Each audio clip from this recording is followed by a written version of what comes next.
party elected the petty bourgeoisie as its enemy. And it then became the social mainstay of the right-wing movements. There are now in the world more petty bourgeois than there are proletarians. And if we define the petty bourgeoisie subjectively rather than objectively, it is the vast majority of humanity.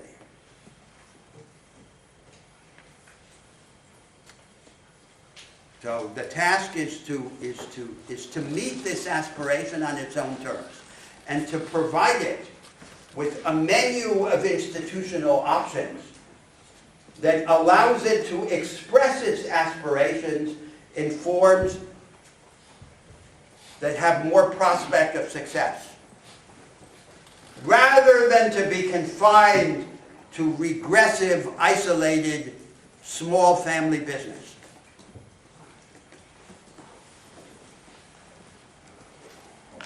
This culture of self-help and initiative, this search for a modest prosperity and independence, is part of the real basis of an alternative like the one that I have described. But instead of being derided or diminished in the form of the commitment to small family business, we should help it express itself in a much larger range of institutional variations. The second way to describe the real social basis of this alternative is to say that it points in the direction of a majoritarian alliance of the interests of work and production, of workers and producers against all rent-seeking interests. It approaches the majority not just as a horde of clients or beneficiaries to be co-opted, but as a group of agents, of innovators, who are capable of reshaping their circumstance. The third way to describe this real social basis of the alternative is to say that it looks beyond the center of national life to the regions, to the different parts of these large countries. It translates the national strategy into a series of partly equivalent regional strategies. The profound Brazil, the profound China, that require alternatives like the ones that I have just described. It appeals to the profound China or the profound Brazil against the metropolitan elite and its culture of mental colonialism. Now, what is the ideal that drives an alternative like this one that I have outlined? It is not fundamentally an ideal of equality.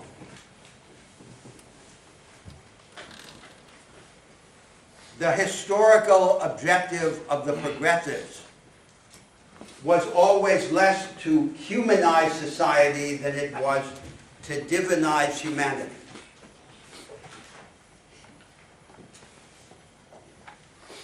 They struggled against inequality because inequality was a mechanism of belittlement. And what they wanted was a shared greatness. To elevate human life, the life of ordinary men and women, to a higher level of intensity, scope, and capability. The most important attribute of these societies, the source of all prospects, is their vitality. Each of these countries is a cauldron of human energy. And the tragedy of these countries is that the preponderance of this energy goes wasted for lack of instruments and opportunities. And people who are intense are nevertheless condemned to live small lives. Vitality needs an ally. The ally of vitality is the imagination, especially the institutional imagination. Imagination, imagination to the rescue.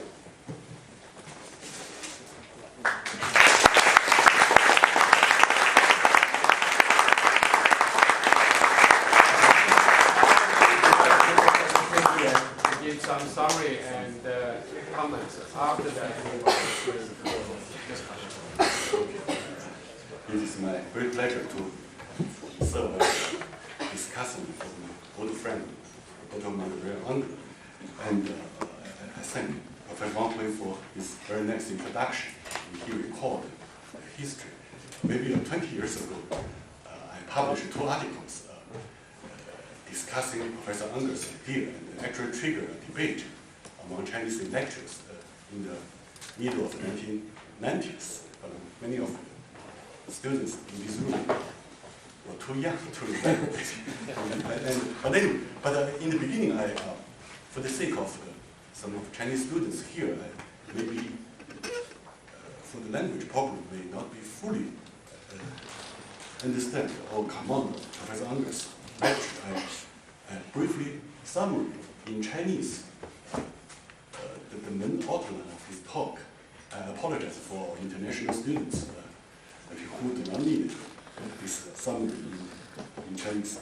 And then very, very brief comments. So 开始的安格尔教授他开始就讲了一下他的主要的一个哲学思想，就是关于对社会结构的看法。他认为他的思想就是和19世纪的自由主义、社会主义这个观点有一致的地方，也有不一致的地方。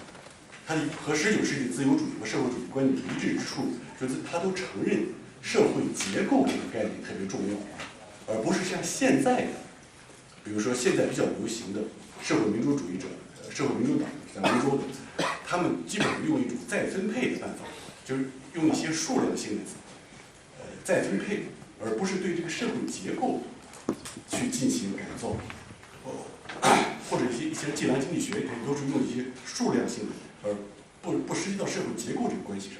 所以这一上，它和19世纪的自由主义、社会主义都是一样强调社会结构性的这个重要性。但同时呢，他认为就是但是这个结构他并不认为有一种好像内在必然的一种发展的规律蓝图那样的一个东西，就是它既需要 transform challenge structure， 又是不要按照一个 without a blueprint or predetermined 的这个规则，这是他第一点。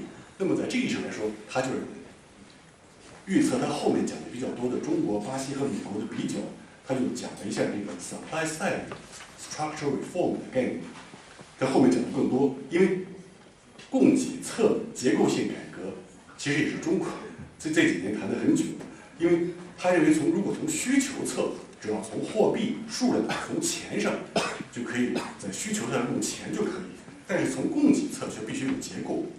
这他后边还要讲的更多。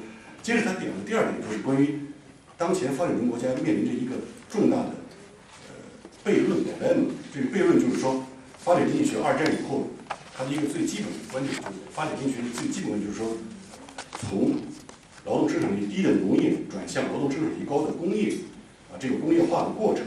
但是现在发展面临一个矛盾，就是说传统的工业化，也就是他说的福特主义 mass production、Fordist mass production 福特主义的大批量的生产，它现在已经实际上无视当前最先进的一种生产方式。那么你即使就从农业人口全面的转向福特主义，大批量生产，比如说所有农民都转到富士康，比如说在郑州，它有很大10万多人工厂，这样的话，那么它还会受制于以知识经济、后福特主义为代表的发达国家的制约，因为你只是在很低端的这个生产，同时呢，那个其他的发展中国家，就是会，比如说中国对印度，就在发展中国家之间会有非常激烈的降低劳动力成本的一种恶性竞争。那么，所以这样是一个悖论，就是说，发展国家既要好像从农业到工业的转化，但是又不能转化成传统的福特主义的这个大工业，因为即使转化成功了，仍然面临着发达国家的顶层的制约和发展国家之间的恶性竞争。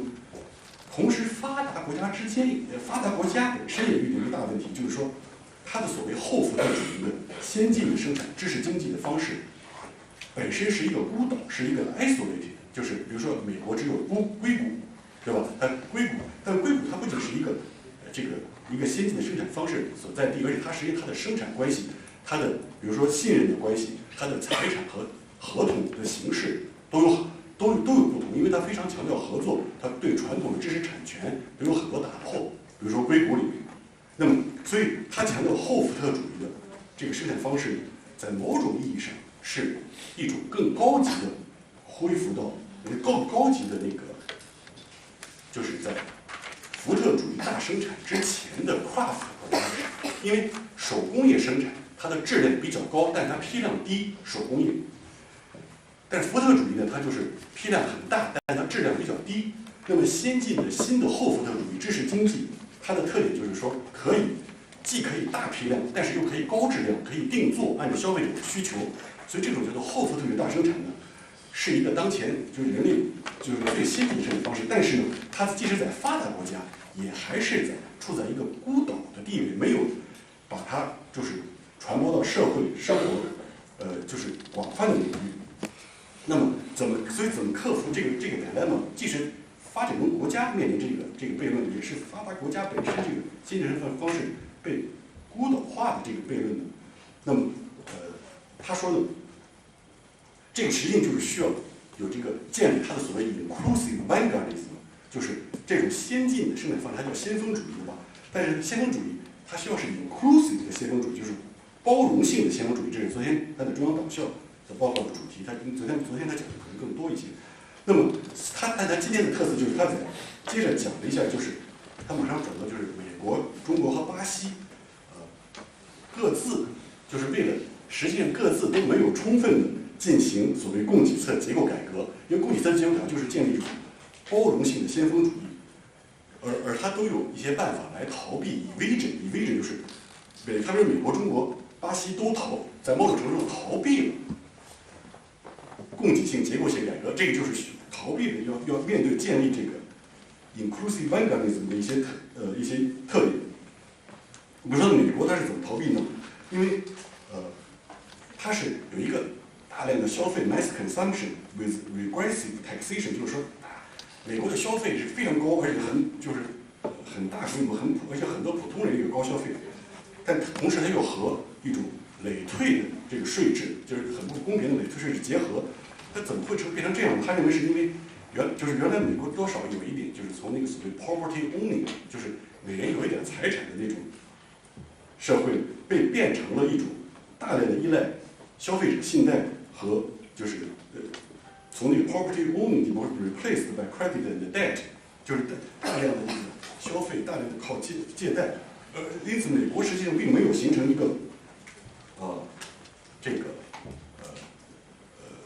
就是他认为美国实际上没有一个国家经济发展的战略，而它的很多方面就是还是靠这种 easy money， 比如说我们现在的 quantitative easing 量化宽松啊这些，所以美国它也是利用了中国，特别是中国的那个大量的对美国的出口的投资又返回到美国，导致美国的货币非常充裕，所以实际上美国也逃避了美国应该进行的供给侧结构性改革。那么他认为，巴西的特点就是说也一样，巴西呢它也是回避了供给经济结构，因为它怎么呢？因为巴西它主要是通过在需求侧进行了经济的民主化，就需求的经济民主化，比如通过广泛的，比如说消费者信贷啊等等这些，它是需求侧民主化的。但需求侧民主化，他并没有认为不好，但是他认为非常不够，就因为什么呢？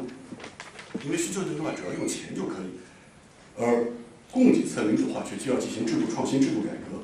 而由于这个需求民主化，外加入巴西的初级产品，比如说石油啊，这个特别巴西出口中国的大豆这些东西，它在出口条件非常好的时候，竟然导致了巴西的不成熟的 premature deindustrialization， 就是导致巴西的工业本来还是相当发达的，在60年代、70年代、80年代巴西工业化，但是由于自然产品这种出口的条件好的时候，巴西竟然进行了实验导致的不成熟的工业化。那么，比如巴西大豆对中国的出口，所以巴西现在和中国，中国已经是巴西的最大的出口国，中国已经超过美国，是巴西的最大贸易伙伴之一。因此，它强调一种非对称性，就是需求侧民主，需求侧的经济民主化只需要货币，但是供给侧的经济民主化却需要制度创新，变成更加包容性的这种先锋主义。那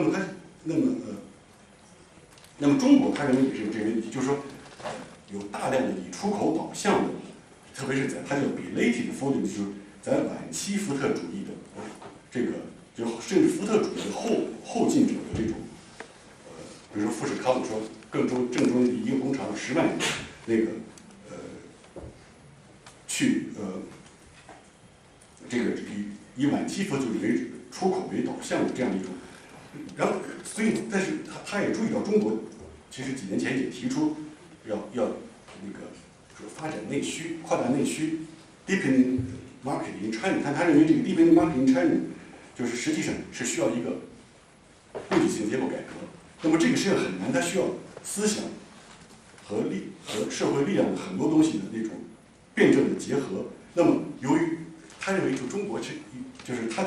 等会我会稍微简单评论，他觉得也做的还不够，就是实际上也是逃避了这个供给性结构性的供给侧结构改革、结构性的改革，而是利用这个中国在国际贸易中目前的这个地位，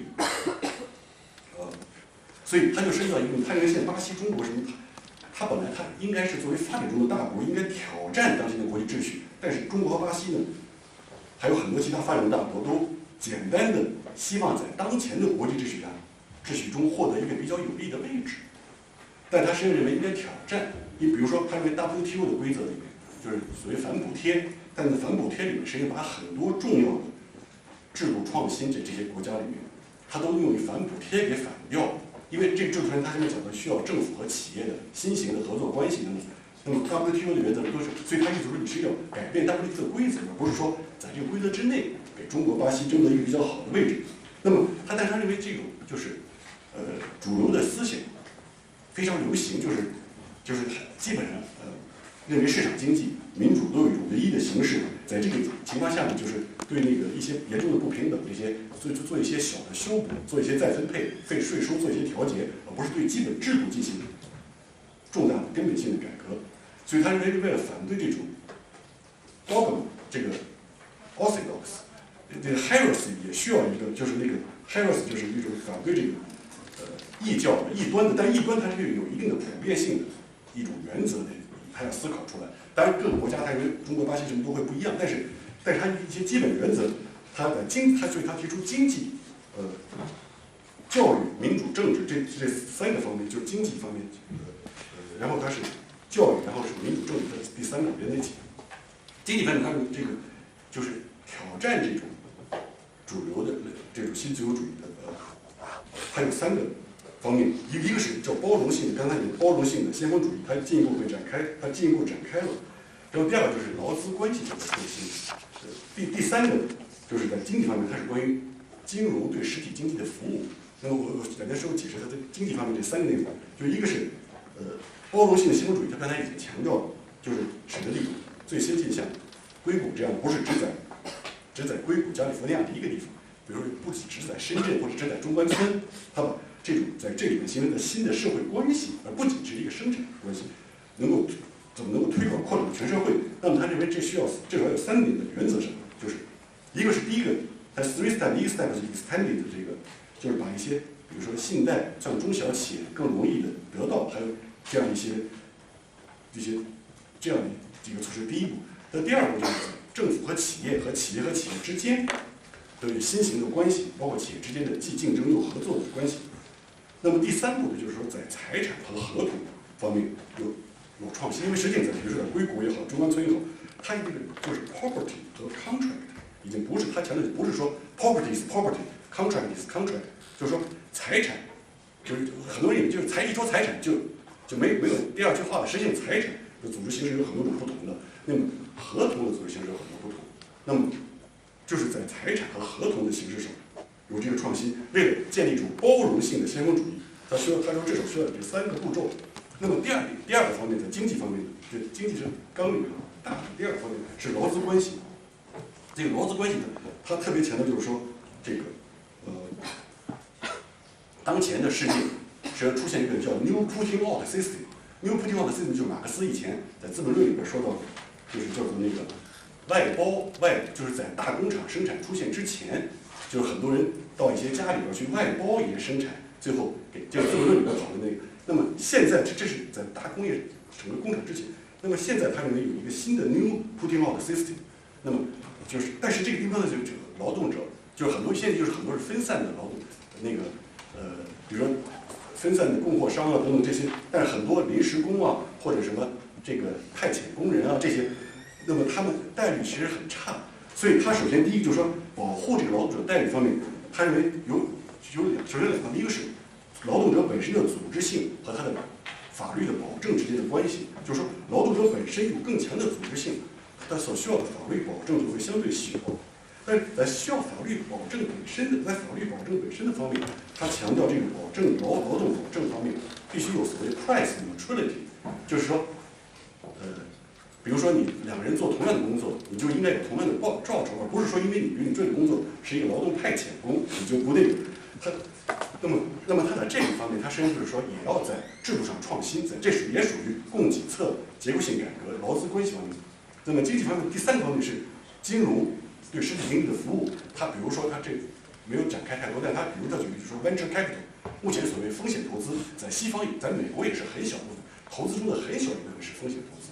那么你要把它作为一个 inclusive vanguardism， 你需要把 venture capital 实际上范围扩大。那么他认为政府本身可以借鉴，或者政府本身发挥一部分 venture capital 的功能，或者和 private venture capital 结合起来。这我觉得中国其实这个思想也是这样，就政府本身可以形成一个这个 venture capital 的这 government， 它叫 government mimic 这 venture capital。好，这3点是在经济方面。那么它与这个经济就是经济方面就是这个包容性的先锋主义相对应的教育和方面，它强调就是说这种一个就是把这个人的分析和综合能力要提高，而不仅只是死记硬背。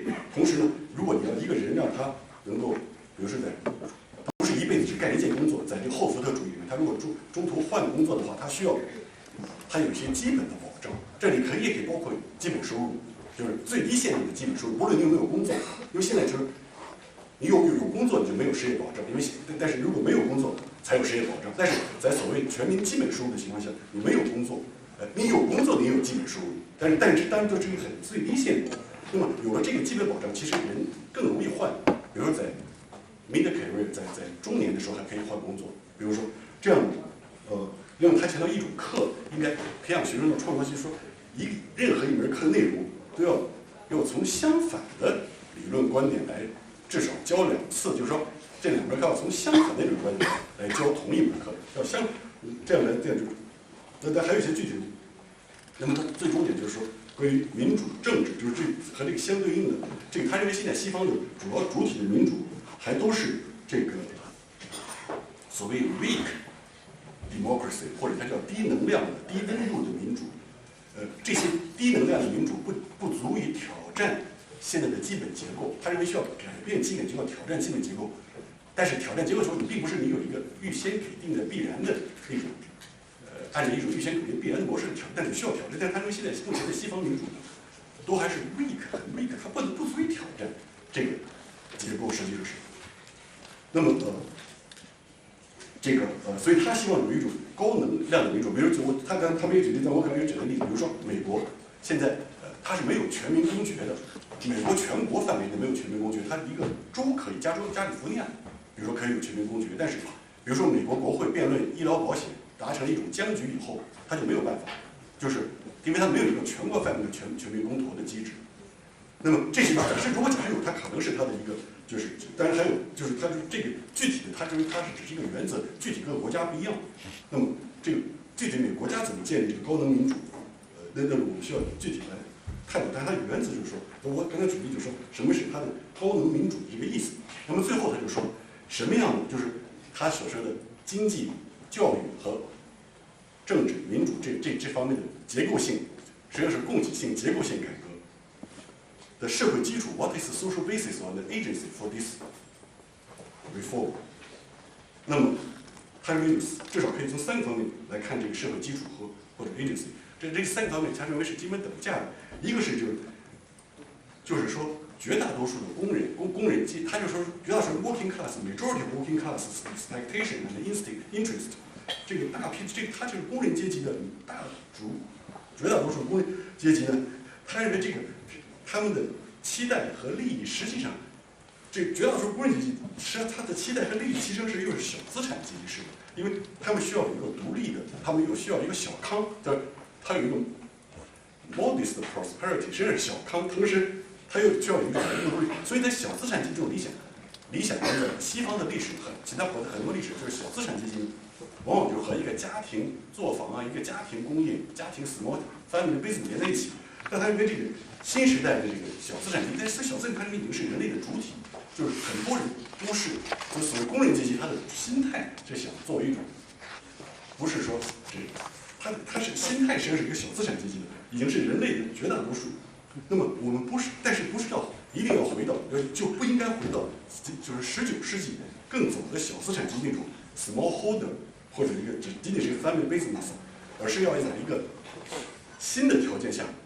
比如在这个新的后福特主义市场条件下，在那个每个人有个基本收入，比如说这种情况下，这种新的小资产阶级的理念和理想、人生的追求，他认为这是社会他这3个社会经济、社会文化变革的一个社会基础这个一方面。他说另外一个社会基础其实和那个其实等价，他也就是说那个生产者就是做这个社会有益的贡献的这种生产者。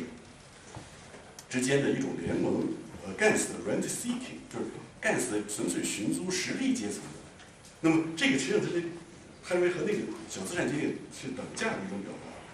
另外一个，他就是说，这个对这种社会变革的一个基础，就实际上是作为一个大国的地方、大国的地方呢，实际上他们有一种那个地方的自主性，在那个 national life 这个。可以说，同样一个 national life 有很多平行的或类似的，但是也有可能略有创新不同的那种 regional strategy， 就是各种不同的 regional， 就是这种地方创新，这些都是他认为这个支持他上面说的3种经济、政治、文化、教育方面变革的一个力量。所以他说，最后他的 what is motivating idea， 整个这个所有东西最大的这个激励的目的到底是什么？他就是要使。他认为重要的还不是平等的这种，不是他重要强调的是 shared greatness， 就是共享的伟大。那么就是他也最好是昨天在中央党校里，他特别强调就是说，就是说他最喜欢用的一个比喻就是说 ，to die only once， 就是一个人一生只死一次。他因为现在的这个我们的目前的这个制度能使人变得很渺小，比利托尼斯就是。浑浑噩，他就是像一个梦游一样 ，sleepwalking 梦游。那么实际上虽然没死，就跟死差不多了，就是，那么说他说这个使人成为一个不虚度人生成一个伟大的人的一个重要的就是说，就是只死我们要努力只死一次。那么但是这个呢，它实际上是一种 shared greatness。那么这种实际上是一个最核心的。那么他认为中国、巴西这些大国都有很强的 vitality， 对吧 ？vitality 的 alliance 就是这种生命力，有很多能量，就是很多能量都被浪费了。如果没有制度变革的话，这种能量被浪费掉。这种 vitality 的它的 alliance， 他的朋友是 imagination， 是想象力，是对社会变革和个人生活的变革的一种想象。那么这他就结束了，就是他这个 vitality 里面，他就是鼓励我们这，所以 so I basically finished my summary and in Chinese and very briefly but I just want very brief comments. I made a joke with Professor Unger last night when he was interviewed by the Chinese Central TV station English channel because the anchor woman Tian Wei asked him about what's his view of the 19th Party Congress. So I joked with Professor Unger that I think your theory actually may provide some support for the so-called 习近平新时代中国特色社会主义思想。So I made a joke that you provide some basis for the 习近平 thought with Chinese socialism with Chinese characteristics. 因为确实，你看习近平这几年他特别强调。Because Xi Jinping's main point last 5 years is about supply side structural reform. It's true, but Xi Jinping didn't. I think he didn't give more concrete content. What does it mean by supply side structural reform? 就是因为当我们说供给性学改革的时候，很多人把它和里根经济学连在一起。比方 ，many Chinese economists interpret Xi Jinping's idea of supply side structural reform as Reagan economics. So it's no institutional content, but the supply side structural reform actually is the major slogan of Chinese Communist Party last 5 years under Xi Jinping.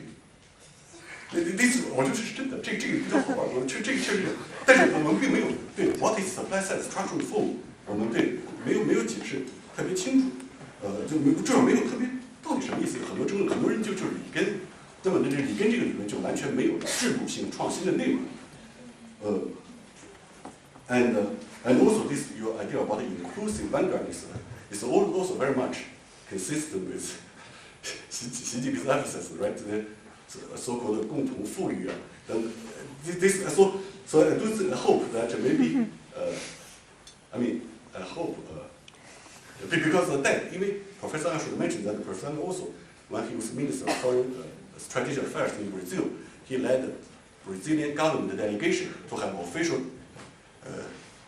meeting with then State Councilor Dai Bingguo, and during this meeting, Professor Unger actually proposed first the new development bank for BRICS countries. 这我们在上海的新发展银行，实际上是 Unger 教授和戴秉国国务委员在会谈的时候最早提出的。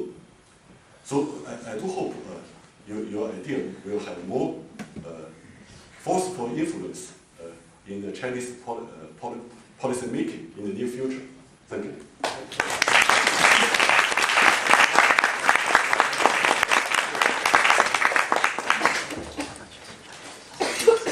Thanks for your summary and very interesting comments. So now it's the floor open to all of you. Okay.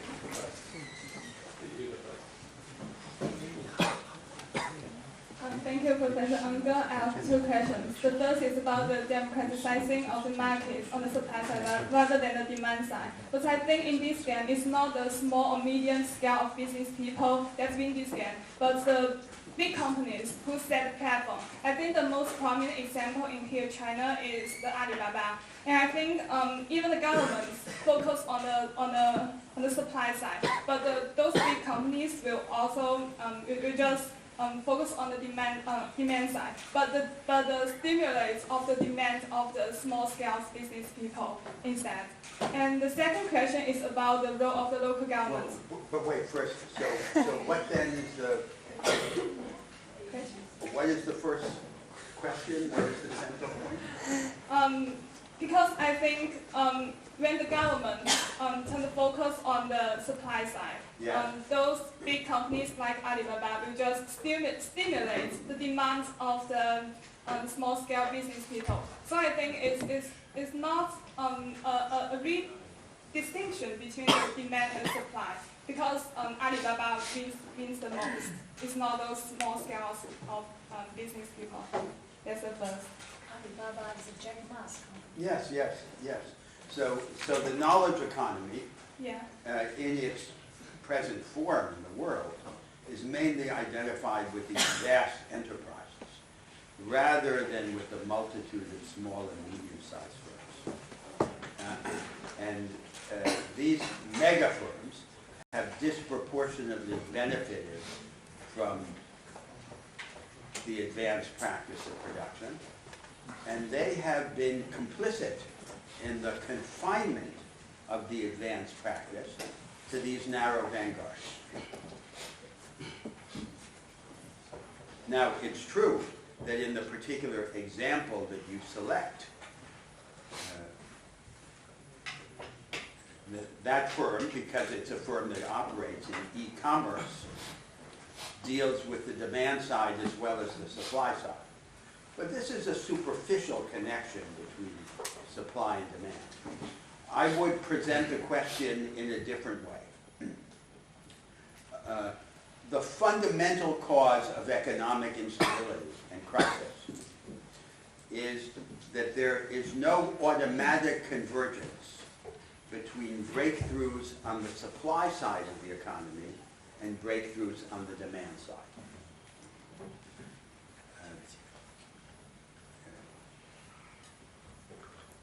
We are familiar with an interpretation of Keynes that interprets Keynesian economics as beginning with a violation of Say's law.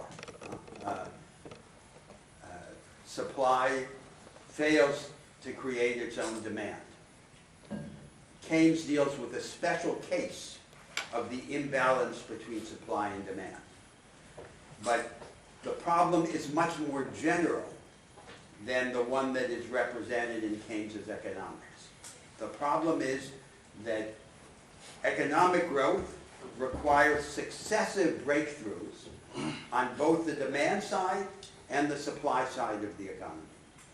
But any given breakthrough on one side does not automatically guarantee a breakthrough on the other side. That's the fundamental cause of economic instability. The secondary cause of economic instability is this troubled relation between finance and the real economy. Now, one of the reasons why the knowledge economy is so interesting in its inclusive form is that it has the promise of operating on both the demand side and the supply side of the economy. A form of the knowledge economy that is widely disseminated throughout economic life represents a breakthrough on the supply side, but it also represents a breakthrough on the demand side.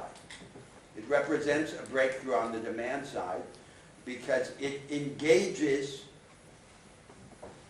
the labor force in the most advanced practice of production and automatically requires a raising of its level of capabilities and of its participation in the gains of this advanced form of production. So the supply side and the demand side then converge, not automatically, as conventional economic thinking supposes, but only at the end, in this most radicalized and disseminated form of economic innovation. Okay. Okay, now the second question is about the role of the local governments. Because we know the Voice of Gambia is directly given by the government. The Voice of Gambia is Voice of Gambia is given directly by the federal government Yes. to the mass. And in China, we also have some kind of subsidy directly given by the government to the peasants. But I think it will weaken the capability of the public service of local governments and cause a phenomenon that this mobilization. So how to just stimulates the energy that you mentioned in Brazil, vitality. So it's a reference to conditional cash transfer programs, as we call them, redistributive social spending. And I understand your question as being a question about the relation of those programs to these structural alternatives that I discussed. Now, this is a very complicated question because social spending can be understood in two different ways, depending on the context, depending on the project that it's a part of. So one way is the conservative way, conventional social democracy. That is the last major institutional and ideological compromise in the advanced Western countries, established in the middle of the 20th century. And we can understand it as a kind of bargain. The forces that threatened to reorganize production and power renounced this challenge, and in exchange for the renunciation, the state was allowed to acquire the power to regulate the economy more intensively, to attenuate inequality through compensatory redistribution by progressive taxation and social spending, and to manage the economy countercyclically through fiscal and monetary policy. So there was an abandonment of any possibility of changing the structure. Now, the great historical achievement of conventional social democracy in Europe was to achieve a high level of investment in people and in their capabilities. But the limitation of conventional social democracy is that it abandoned the agenda of structural innovation in the organization of the economy on the supply side and in the organization of the state. Now we find that none of the fundamental problems of the contemporary societies can be resolved or even addressed without structural innovation. That means that we have to reopen the terms of the social democratic compromise. So, in one sense, all of these transfer programs represent a part of this past that we must go beyond. And that's the typical posture of the progressives in contemporary politics. What do the progressives typically propose in the world today? What they propose is to humanize the program of their conservative adversaries. So they appear on the stage of history as the humanizers of the inevitable. They have no program. Their program is simply the softening of the program of their conservative adversaries. So in that sense, all these programs, like the program to which you referred, are insufficient. They're part of this humanization effort, as distinguished from the effort of structural change. But they can also figure in a completely different direction. You might say that in all of these programs of structural innovation that I described, one of the requirements is that the individual be secure in a haven of vital protected interests and capabilities. People have to have a package of entitlements, of social rights that are universal, that are portable, that are not dependent on any particular job, so that they can be unafraid, so that they can thrive and act in the midst of innovation and conflict. So if we have such a program, it doesn't mean that we abandon the attempt to secure these rights or these transfers, but they acquire a completely different significance. They're not simply part of the apparatus of humanization, they become conditions of this transformative effort.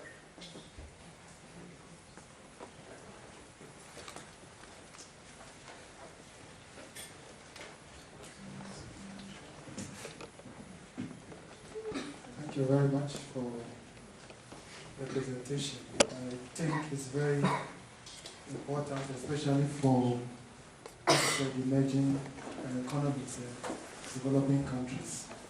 One of the things I want to ask is, over the years from the Soviet Union to the rise of America and now, let's say China, I think what I want to point out is whether we have been so much concentrated on all these regimes and maybe not looking for other alternatives that might be existing elsewhere, because I presume that we are not going to have China rising forever or something of that sort.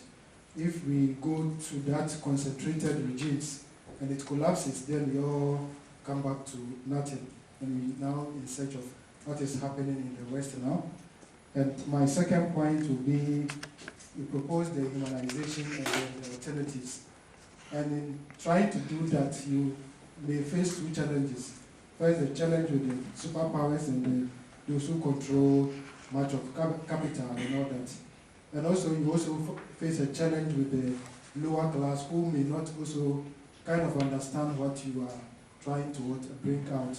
So in those two streams, how do you strategically navigate your way to it, as it seems to be the case of President Xi in China, and how they have been trying to successfully navigate those two extremes and be able to implement those strategies that they have laid out. Thank you very much.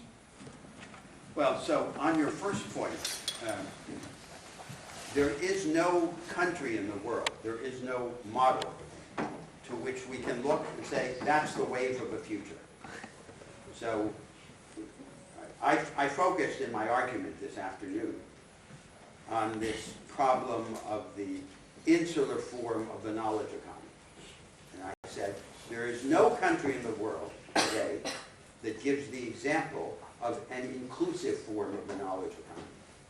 So we can't look around the world and say, there's the country that represents the wave of the future and we'll follow it. We have to create the alternative without a ready-made model. Now then there's a problem, and it's a problem that I want to address in a talk that I'm going to give tomorrow, which is that in the major developing countries, for the most part, the elites, including the intellectual elites, work in a culture of mental colonialism.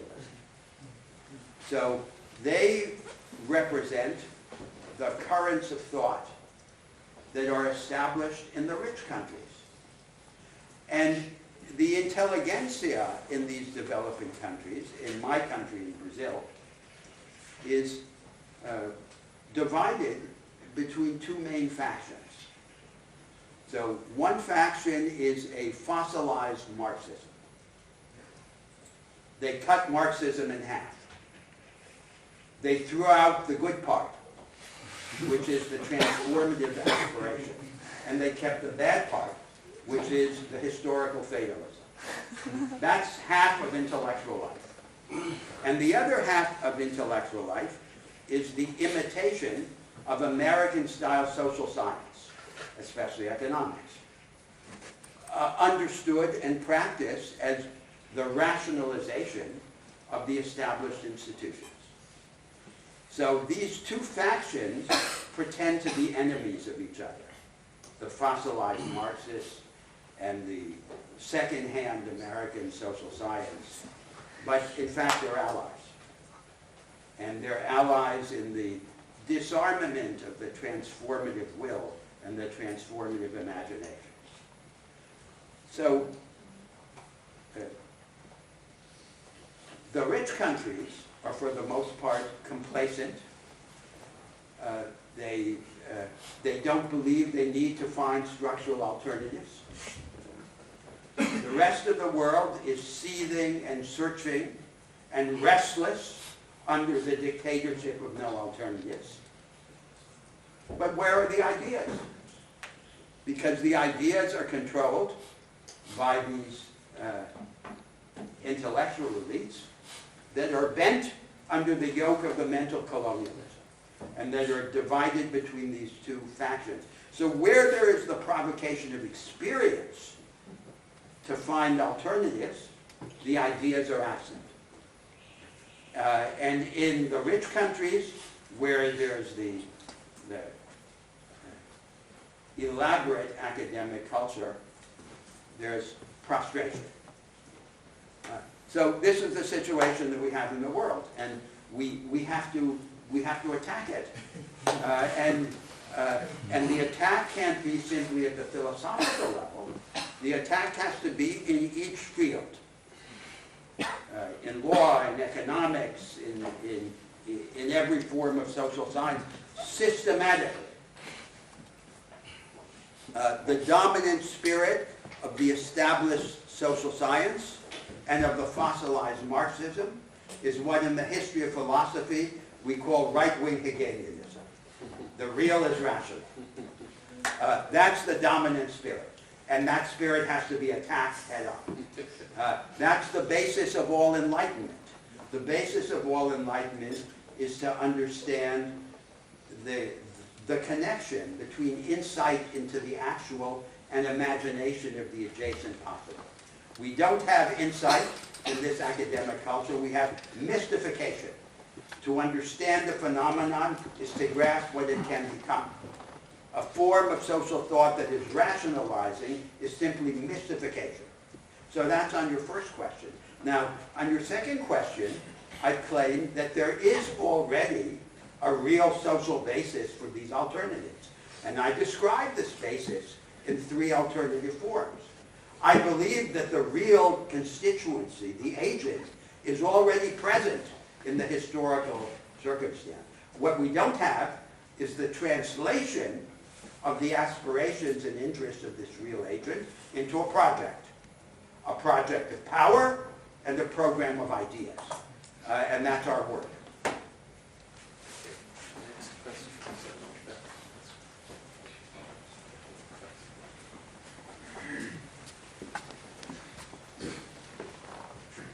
Hello, my name is Eduardo Nasi. I come from Rome, Italy. I'm a PhD student at the School of Public Policy and Management. First of all, thank you, Professor, for your presentation. There were many very interesting points, most of which I agree with. But I'd like first to start maybe with what is a slight critique, and it is what you just mentioned right now. So the social basis for the enactment of your project of inclusive vanguardism. Yeah. You mentioned, channeling, the aspiration, the petit bourgeois aspiration of the working class in a positive way. Then you mentioned a majoritarian alliance between workers and producers against rent seekers. And the third point was the translation of national strategies into regional strategies. So national, objective and enacted at the local level. Yeah. What I see happening in Europe is exactly the opposite of these 3 points. So instead of national and regional cooperation, we see separatism, as we've just written in Catalonia, or referendum in Scotland, or Brexit. Yes. The majoritarian alliance between workers and producers, we see instead more and more nationalism becoming, so people don't come together around the social problems, but rather they come together around identity. Seems to be the name of the game, identity and culture. And the first one, the positive channeling of the petit bourgeois aspiration, it seems to me that these are easily exploited by big companies and big capital and IT companies. I don't see this so far being channeled in a positive way. I wanted to ask you whether it is something that concerns you and whether you have a practical advice on how these trend could be in a way reversed. Well, first of all, let me say, of course it does concern me, but let's take the European example. So, conventional social democracy, which has been the hegemonic project in Europe, does not provide a response to any of the basic problems of the European societies today. It has no response to the hierarchical segmentation of the economy. No response to the problem of the relation between labor and capital, the development of precarious labor in Europe. No response to the relation between finance and the real economy, and so forth. So conventional social democracy is impotent in relation to the structural problems of the European societies. It's not just impotent economically, it's impotent politically. So the basic rhythm of European life in the 20th century has been that there is change in Europe when there's war. And then when peace is established, the Europeans go back to sleep and drown their sorrows in consumption. So they would have to organize a form of political life in which change is no longer dependent on crisis. Now they've done the opposite. So if you take the organizing principle of the European Union is that increasingly the power to shape the basic forms of economic organization is centralized de jure in Brussels and de facto in Berlin, and the power to define the educational and social equipment and endowment of the citizens is devolved to the local authorities. It should be the opposite. One should think that the vocation of the union is to guarantee the basic capabilities and endowments of all of its citizens, but then to give them the widest possible latitude to experiment. It's been the opposite. It would have to be a direct reversal of the organizing logic of the union. So there's a vacuum. In this vacuum, right-wing populism and nationalism rises. It rises because of the failure of conventional social democracy. But it's fragile. It's fragile because it has no project. What is its economic project? The economic project of right-wing populism is very similar to the economic project of the Social Democrats. It's the rearguard defense of declining mass production industry. They have no project like the project I described of an inclusive form of the knowledge economy. Now, what is their political project? Do they have a constitutional program? No, they don't. Their only constitutional program is the strengthening of executive authority. And what is their project with respect to the nation itself? It's a tribal fiction and a fantasy about the character of the national identity. It's not the creation of a set of practices that would actually establish social cohesion through reciprocal engagement. So right-wing populism, which rises in the vacuum of the failure of conventional social democracy, is fragile. It's fragile because it has no program. And this is a vast opportunity, then, for the development of an alternative like the one I advocated. Yes? Yes. If I can comment on what you just said, I completely agree with you that right-wing populism has no project, and if it has one, it's a failing one. The problem is, one of the reasons why it is appealing to so many people right now is that, in a way, what they say is, in a sense, more honest than what the alternative. The alternative you mentioned requires, and is one of your main points, international coordination. So without that international coordination, the alternative fails, because the roots of the problem it's trying to solve are also based on global imbalances. So one of the limits, and it's something that I'm worried about, is that if anybody with a valid project as yours, let's say that one potential candidate would be Emmanuel Macron in France, fails in enacting his policy proposal, and he will likely fail because he lacks the global cooperation needed in order to really make it work, then right-wing populism will come out. Their program is failing, but it's simple. They will say, we don't want globalization, we want to retrench from it. And they have all the means to do it. While people who want to propose a different vision of globalization, they right now have no way to make it advance, because the global cooperation needed for it It's just not there. No, but I don't agree with you that a change in the world order is an antecedent condition of a redirection like this one. So what I argued in the first part of my intervention is that each of these countries is using the imbalances in the global economy as a way to evade the work of structural change. But engagement in the world economy doesn't have to be a way of evading the work of structural change. So there is a sequence. The sequence does not begin with a change in the world order. The sequence begins with having strong national projects. At some point in their evolution, these strong national projects will hit against the limits imposed by the present international division of labor, as in the example of the World Trade regime that I gave. And then there will have to be pressure from below by the countries to change the world order. But the change of the world order is not the first step, it's only the second step. And in my mind, the process of transformation begins in the formation of these strong national projects.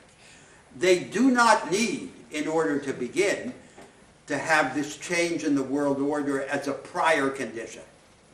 And that point touches on a very important matter of the interpretation of all of these ideas. I'm not describing a system. It's not a package in which it's there on a take it or leave it basis. It's a direction. And always what matters in a programmatic argument is first the definition of the direction, and second the selection of the initial moves by which to begin to move in that direction. Thank you. Thank you, Professor Victor Unger. And I have read several of your English books, and I think you are a very powerful, ambitious thinker in our contemporary world today.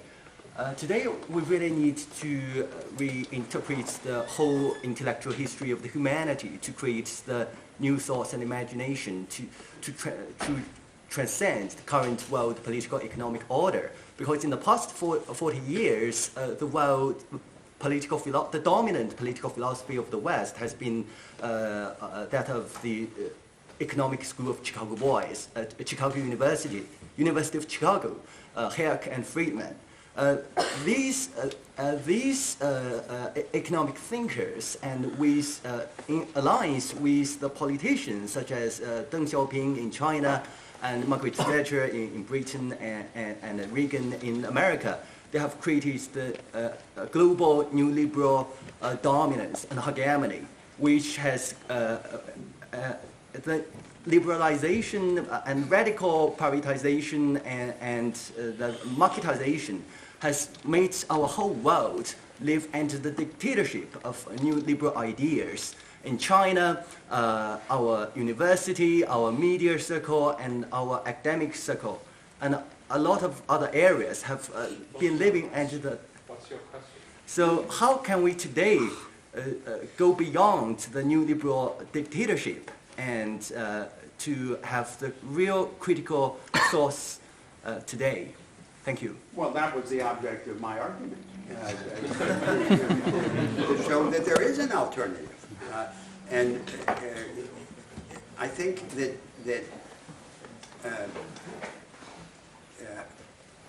there is always a problem in the way of formulating an argument like the one that I presented today. So I focused on a form of the alternative that is neither very close to what exists today nor very far away from it, an intermediate level, because that's what's most useful for the explication of the ideas. But in practical politics, in the language of political persuasion, we can't do that, because the intermediate level always seems to be too far from the existent to be realistic, but not far enough to arouse enthusiasm. So that's why in practical politics, in the language of political persuasion, we avoid the intermediate level and we combine the very proximate or practical with the very remote. The language of politics is both practical and prophetic, whereas the language of a programmatic argument, like the one that I outlined here, is scholastic and conceptual, and its objective is to map the alternative trajectory. Now, I disagree with you in the way that you characterize the dominant ideas. You characterize the dominant ideas by reference to what seems to me to be an extreme form of market fundamentalism. That's not how I would describe the dominant project in the North Atlantic world today. The dominant project of the governing elites of the North Atlantic countries is to reconcile European-style social protection with American-style economic flexibility within the framework of a barely adjusted version of the established institutional arrangements. So their attitude is the same attitude of conventional social democracy. Avoid structural change. So the idea is that all the large alternatives were discredited by the calamities of 20th century history. And what remains now is to reconcile social protection with economic flexibility, with modest and marginal institutional adjustments. That's the mentality of the governing elites on both sides of the Atlantic. And my argument is an argument against that. I'm appealing to the rest of the world to overthrow the mental tyranny of this idea that prevails in the North Atlantic region, and to reopen the terms of the social democratic compromise of the mid-20th century, a much broader agenda of structural change. We have trouble understanding the character of that agenda because of the influence of doctrines like Marxism.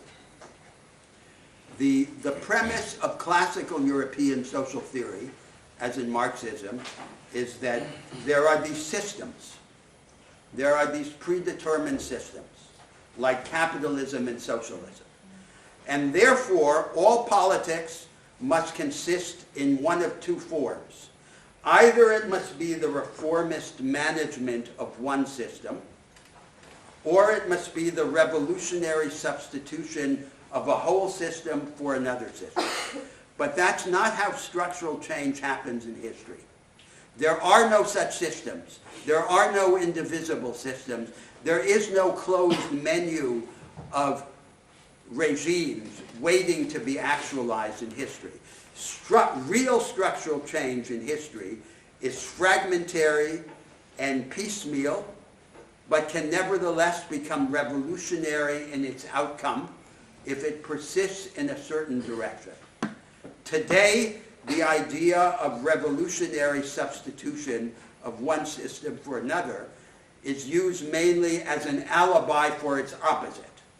So many countries in the world are governed by ex-Marxists or pseudo-Marxists or disenchanted Marxists, and the way they think is that a revolutionary change would be the substitution of one system for another. But because it's not possible, or if it were possible, it would be too dangerous, what remains is to humanize the existing world and to use the ideas of the right-wing Hegelianism that prevails in the academy. That's what we have in the world. And what I want is an insurrection against that set of ideas. Thank you very much. Yes, thank you very much. I really enjoyed your presentation. And I thought that what you were saying at the end is actually sort of what you were practicing in the talk as well, in terms of the confrontation of structure. And what I wanted to do is sort of push you a little more onto sort of how one defines structure. Because I thought one of the things about following your talk is sometimes the terms that you're using sometimes sort of seem to shift a bit. So let me give you two examples. So the first is the problem of the knowledge economy, right? Because you would sort of think of the knowledge economy as, you could say, is to me sort of sounds almost like a structure. But it might not quite be because it's so connected to so many other things.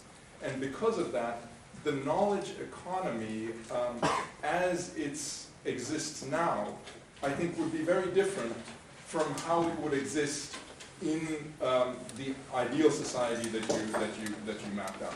I mean, very simply. I mean, and here this I'm going without completely being clear about what exactly what knowledge economy signifies. But the problem here is, of course, of the increase of productivity of labor and other things with technological mediation and so on. But now the way in which that happens is to increase profit for the capitalist, among other things. I mean, and what then that does is it creates a huge unemployment and so on, all these kind of issues that keep coming up, which Marx discusses in the Grundrisse and so on. So the question then becomes the question of just taking that knowledge economy and making it universal. I think one needs to say a little more about what that means, because it seems like almost the notion of the knowledge economy itself is going to change as it is democratized. So similarly, with the problem of supply and demand, right? Because there's a sense in which you're saying you have democracy on the level of demand, but not at supply. And yet what one means by democracy there seems to be very different, because what do we mean when we say demand is democratized? It doesn't, with the huge inequalities and so on that are going, you wonder how democratic that is and what notion of democracy that is. It doesn't seem to be the very robust notion of democracy that you outlined at the very end. So it seems like that there's a way in which these two might become connected. You cannot actually democratize demand without democratizing the whole system. Well, so this is a formidable set of questions, and I always, in these arguments, contend with the problem of what level of detail to speak, and therefore for how long to speak. I think I already speak too long. So one of the things that I sacrificed in this presentation, in order to give it a broader scope, was more detail with respect to the idea of the knowledge economy, as you say. So I don't think of the knowledge economy as the institutional structure.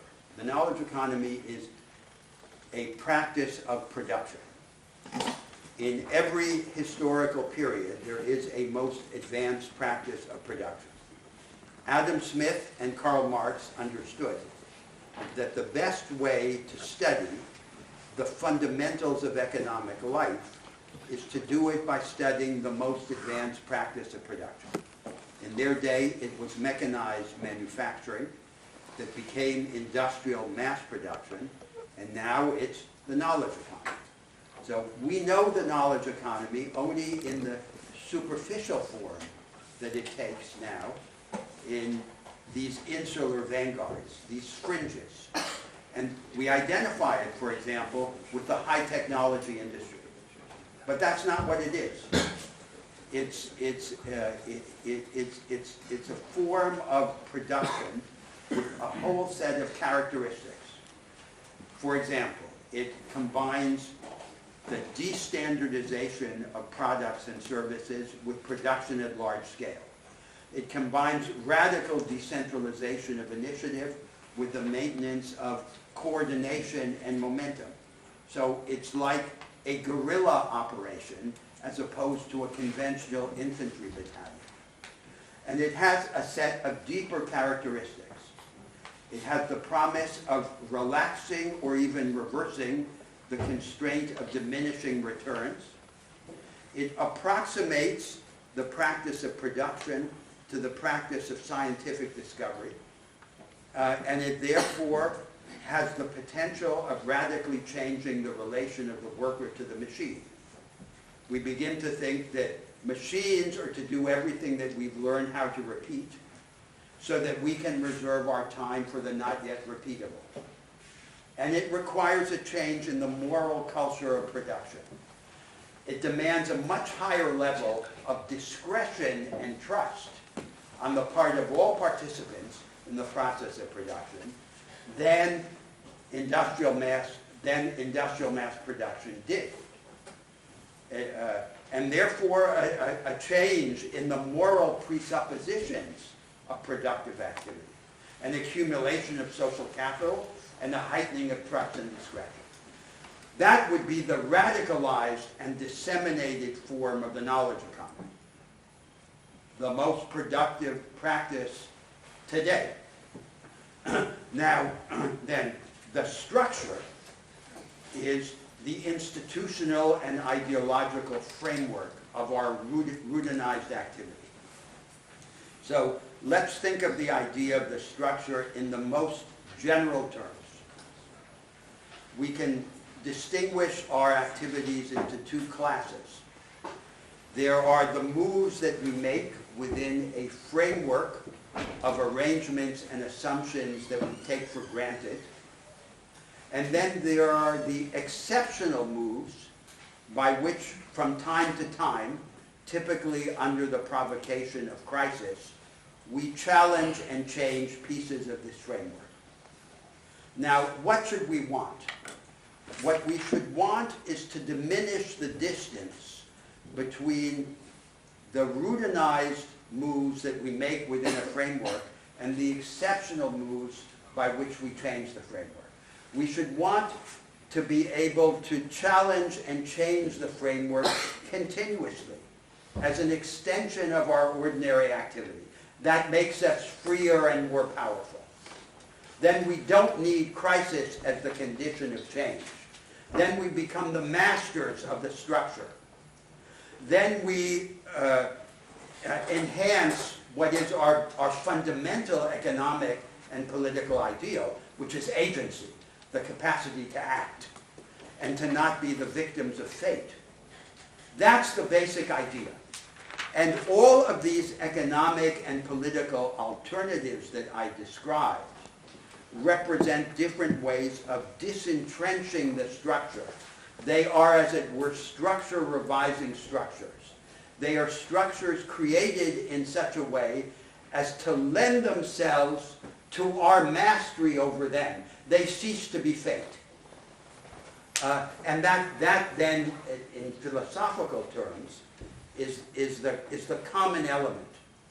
So what I'm saying now, to connect the comments about the knowledge economy to the comments about structure, is that the radicalization and dissemination of the knowledge economy is only possible through a series of structural changes in the organization of economic and of political life, as well as in the character of education. And they're not just the substitution of one structure for another. They're a change in the character of structures, because then the structure ceases to be just there as something natural. Now, let me relate that to what I regard as Marx's greatest achievement, his critique of English political economy. So he said, the English economists treated as laws of the economy what were in fact only the laws of a particular kind of economy that he called capitalism. So the revolutionary insight is the insight that the structures of social life are not natural, they're not fate, they're human constructions. But this insight was then circumscribed and eviscerated by a series of deterministic assumptions that there is a menu or a closed list of alternative structures in history, that each of them is an indivisible system, that their succession is governed by laws of historical change. All of these ideas are false. So what we need to do then is to rescue the original revolutionary insight from the incubus of these illusions. And that then is the intellectual background to these arguments. That last question. Hi, Professor Unger. I'm an undergraduate student exchanging at Tsinghua from Brown University. I'd like to ask, I think I really appreciate your emphasis about the lack of a specified doctrine or a specific natural structure of the economy of society. And I wanted to ask, from my understanding, it seems that what you're proposing in